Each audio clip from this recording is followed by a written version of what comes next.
Ухта приняла первенство Коми по волейболу среди юношей и девушек 10-12 лет. В соревнованиях приняли участие самые юные волейболисты из Ухты, Воркуты, Сыктывкара, Усинска, Усть-Куломского и Ижемского районов.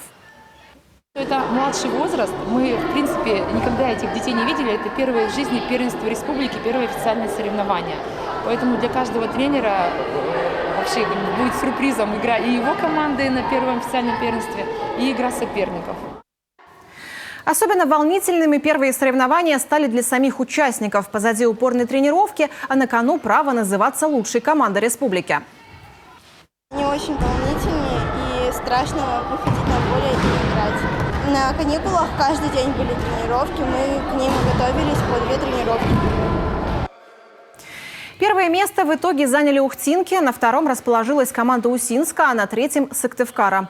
У юношей золото выиграли воркутинцы, серебро у сыктывкарцев, а бронза досталась игрокам села Помоздино Усть-Кулумского района. В середине декабря команда девушек из Ухты отправится на зональные игры в Ростов Ярославской области, а юноши из Воркуты будут представлять республику в Вологде.